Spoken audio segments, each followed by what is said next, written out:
The island of Sodor is surrounded by a beautiful blue sea. It has fields with green and sandy yellow beaches. There are rivers, streams and lots of trees where the birds sing. There are windmills and a coal mine and docks for visitors for the island arrive. The island also has lots and lots of railway lines. Who's that puffing down the track? It's Thomas. Hello, Thomas. Hello, everybody. Welcome to the island of Sodor.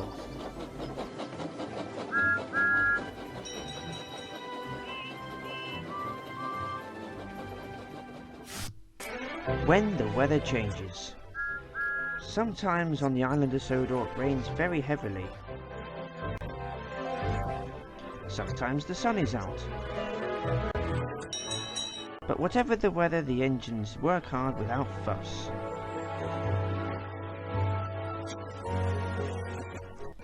Early one morning, Thomas the tank engine had to leave the sheds early because he had an important train to collect.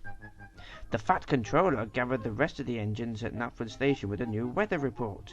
"There is snow on the way," he said. Then he looked anxiously around. "Where is Thomas?"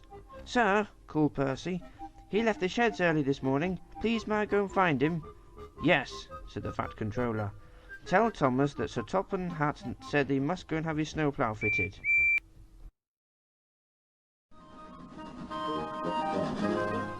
Thomas was at the quarry taking on coal. "Thank you for letting me use your coal bunker, Mavis," said Thomas. "It's all right," said Mavis. And then Thomas set off.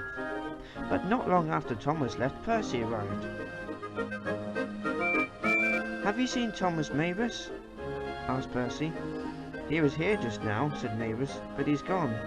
"I must find him," said Percy. Thomas was at Wayside Village collecting his new towing rope.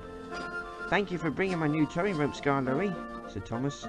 "No problem," said Scarlory, and then Thomas puffed away.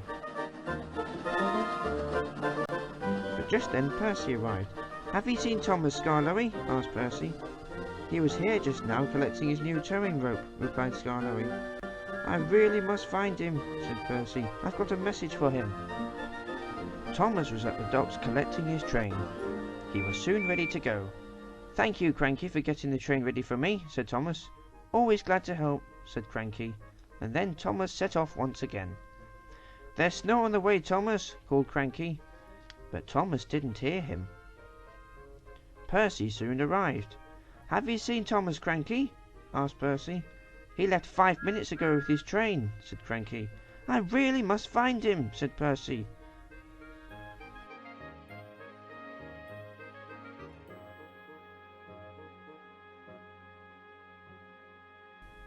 On the way, Percy saw Bertie.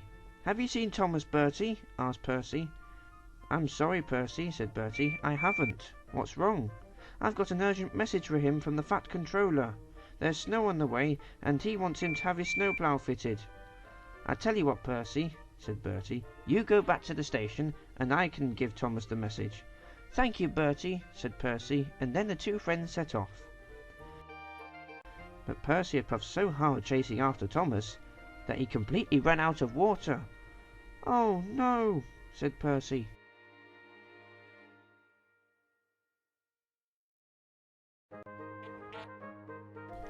Thomas was puffing along the line with his train when all of a sudden dark, heavy grey clouds were filling in from the sky. "Looks like rain," said Thomas. But they weren't rain clouds, they were snow clouds. Little white flakes were floating down from the sky. "Oh no," said Thomas, "it's snowing, and I haven't got my snowplough on. I'd better get back to the station before it gets really bad."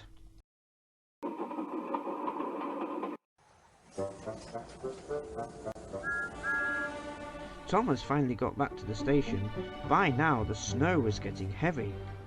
Then he heard the Fat Controller talking to the station master. "Percy has gone missing," said the station master. "Something must be wrong," said the Fat Controller. "I'll send Harold to look for him." Thomas was shocked. "Percy's gone missing?" he said. Even Thomas didn't have his snowplough on. He wanted to find Percy before Harold does. Thomas puffed along the line. Then he saw a blocked track in front of him, and he heard a voice from the inside. "It's Percy," said Thomas. "I'll have you out." Thomas pulled and pulled with his new towing rope. At last Percy was free. "Thank you, Thomas." And Percy noticed that Thomas wasn't wearing a snowplough. "Didn't you get the message, Thomas?" asked Percy. "What message?" asked Thomas. "I've been chasing you around Sodor all morning," replied Percy. "I've got a message for you from the Fat Controller. He wants you to have your snowplough fitted." Just then Bertie arrived. "There you are, Thomas," said Bertie. "I've been looking for you everywhere. I've got a message from you from the Fat Controller. He wants you to go and have your snowplough fitted." "Wait a minute," said Thomas. "How come you two had the same message?" "Oh, you see," replied Percy, "when I was looking for you I bumped into Bertie, and he volunteered to pass the message, and as I was going back to the station I ran out of water." Thomas, Bertie and Percy laughed. Then they heard a strange buzzing sound coming from above. It was Harold. He had brought the Fat Controller. He was pleased to see Percy was okay, but he was not happy to see Thomas.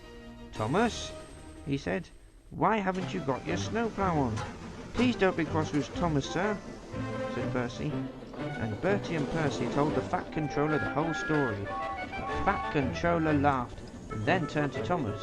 "Well, Thomas," said the Fat Controller, "I think it was a very brave thing to do to rescue Percy without your snowplough." "Thank you, sir," said Thomas. "Now," said the Fat Controller, "you really, really must go and have your snowplough fitted." For the rest of the day, Thomas worked hard clearing the line. He whistled to Percy as they passed by.